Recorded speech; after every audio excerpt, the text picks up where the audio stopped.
দেখছেন বসন্ত টিভি। বাঞ্ছারামপুর কল্যাণ সমিতির উদ্যোগে ৮১৬ জন শিক্ষার্থীকে মেধাবৃত্তি প্রদান। বৃত্তি হল শিক্ষার্থীদের অনুপ্রেরণা দেওয়ার একটি মাধ্যম। বাঞ্ছারামপুর কল্যাণ সমিতির মেধাবৃত্তি প্রদান অনুষ্ঠানের নেতৃবৃন্দ। সোহেল আহমেদের পাঠানো তথ্য ও ভিডিও চিত্রে বসন্ত টিভি।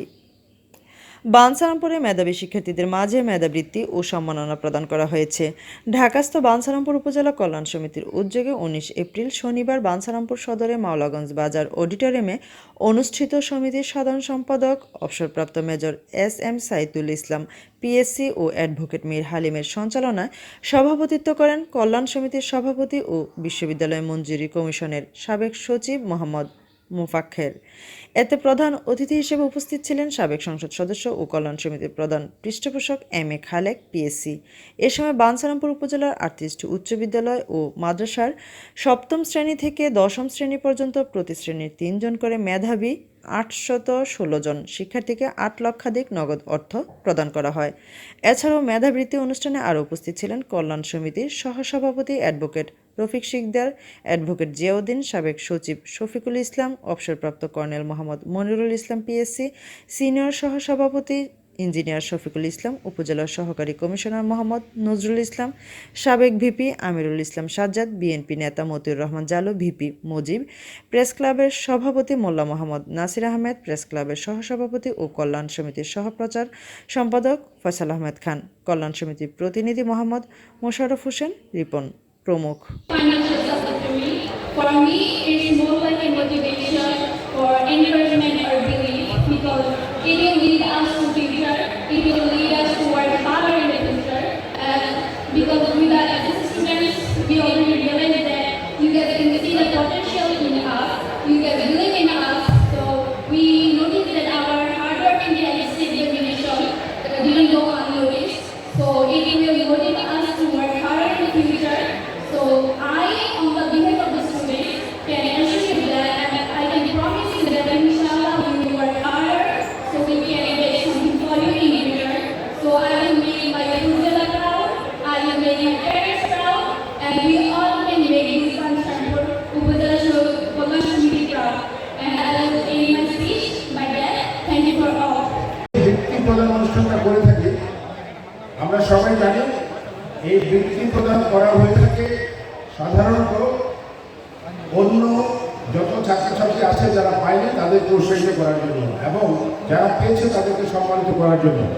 আমি বাঞ্ছারামপুর কল্যাণ সমিতির এই বৃত্তি প্রদান প্রথাটা কীভাবে চালু হয়েছে এবং এখন এই মুহূর্তে কীভাবে চলছে তার সম্পর্কে আমি ছোট একটু বর্ণনা দেব। আমাদের পূর্বসূরীরা যারা এই কাজটি শুরু করেছিলেন প্রাথমিকভাবে ওনারা ওনাদের নিজেদের পকেটের পয়সা থেকে শুরু করেছিলেন এই বৃত্তি দেওয়াটা। আমাদের প্রাক্তন সদস্যের মধ্যে এখানে যারা খালেক সাহেব, ভগবান সাহেব এখন এখানে উপস্থিত আছেন, দুটি কয়েক লোক এটা শুরু করেছিলেন বহু আগে এবং কালের পরিক্রমায় আজকে এবছর আমরা টোটাল বৃত্তি দিচ্ছি। আপনার সঙ্গে খুশি হবে, মোট ৫৬৪ জন ছাত্রছাত্রীকে বৃত্তি প্রদান করা হচ্ছে, এতকালের মধ্যে সর্বোচ্চ। শুধু তাই নয়, এই ৫৬৪ বাইরে আরও ২৩২ জন যারা গত বছর জিপিএ 5 উত্তীর্ণ মাধ্যমিক পরীক্ষায় উত্তীর্ণ হয়েছে তাদেরকেও আমরা দিচ্ছি। এই মোট ৭৯৬ জন ছাত্রছাত্রীকে ইনশাআল্লাহ আজকে আমরা পুরস্কার প্রদান করব। আমি আনন্দের সাথে আরেকটা জিনিস ঘোষণা করতে চাই, আপনারা সবাই অবগত আছেন এবছর সারা দেশে প্রাথমিক এবং মাধ্যমিক নারী ফুটবল প্রতিযোগিতায় বাঞ্ছারামপুর থেকে আমাদের টিমটি ফাইনাল খেলার যোগ্যতা অর্জন করেছিল। আপনারা কি এটা জানতেন? আমাদের স্কুল থেকে আমাদের বাচ্চাদের থেকে ফাইনাল খেলা হয়েছে রাজশাহী ডিভিশনের এগেনস্টে এবং আমরা যদিও ফাইনাল খেলায় রানার আপ হয়েছি, তারপরেও সারা দেশের মধ্যে বাঞ্ছারামপুর একটা স্কুল ফাইনাল খেলার যোগ্যতা অর্জন করেছে। এটা আমাদেরকে চরমভাবে গর্বিত করেছে। আমরা আপনারা শুনলে খুশি হবেন, আজকে আমরা সেই সেরা 20 জন ছাত্রী একেবারে তরুণ ছাত্রীকে এই মেধাবৃত্তির সাথে সাথে সেটাও আমরা বৃত্তি প্রদান করবো ইনশাআল্লাহ। সকলের কাছে বৃত্তি প্রদানের এই যে টাকাটা কিভাবে আসে আমাদের একটু জানা দরকার। আমরা সবাই কম বেশি জানি আমাদের কল্যাণ শিশুতে কিছু ফান্ড থাকে যারা যেটা হলো শিক্ষা বৃত্তির নামে বরাদ্দ করা আছে এবং এটা সুযোগ পদ্ধতিতে থাকে এবং সেই টাকাগুলি উত্তর বৃদ্ধি পায়। প্রতি বছর আমরা যে ইন্টারেস্ট পাই ওই ইন্টারেস্টের টাকা থেকে আমরা এই বৃত্তিটা প্রদান করে থাকি এবং সেই সাথে বাঞ্ছানগরের অনেক সহযোগী ব্যক্তি আছেন যারা বিভিন্ন সময় বিভিন্ন প্রোগ্রামে আমাদেরকে ছাত্রছাত্রীদের বৃত্তি উপলক্ষে অনুদান প্রদান করে থাকে, সেই থেকে দেওয়া হয়। আমি আরো কয়েকটা জিনিস আছে সভাপতির অনুমোদন বলতে চাই।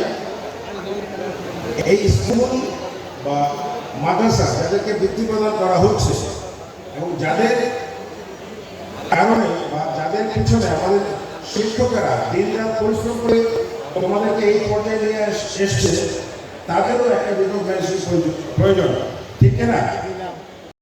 তোমরা বৃত্তি পেয়েছো, কিন্তু আমি বলবো কিভাবে ভালো মানুষ হওয়া যায়। এই ভালো মানুষ হওয়ার জন্য তোমরা একে অন্যের সাথে সবসময় একটা প্রতিযোগিতা করবে। বাংলাদেশে যদি আমরা সুন্দর করে গড়ে তুলতে চাই, বাঞ্ছারামপুরকে যদি আমরা মনের মতো করে গড়ে তুলতে চাই, তাহলে আমাদের সবাইকে রাজনীতিবিদ, আমাদের ছাত্রছাত্রী, শিক্ষক মণ্ডলী, আমাদের অপামক জনসাধারণকে ভালো মানুষ হওয়ার চেষ্টা করতে হবে। সৎ, ন্যায়পরায়ণ এবং অত্যন্ত নিবেদিত প্রাণ মানুষ। লেখাপড়া করতে হবে, তারা কি স্কুলে যায় না নাকি? আজকে আমার একটা প্রশ্ন মাস্টার সাহেবের কাছে, আমি তো দেখি লট অফ গার্লস স্টুডেন্টস, কি বয়েজ, তারা কি লেখাপড়া ছেড়ে দিচ্ছে নাকি? আমি একটা কথা বলবো, লেখাপড়ার বিকল্প নাই।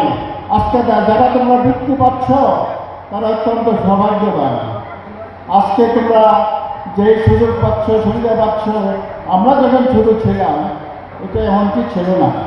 তোমরা 21 শতাব্দীর অসম্ভবের সম্ভাবনার জন্য তোমরা জন্মগ্রহণ করেছ।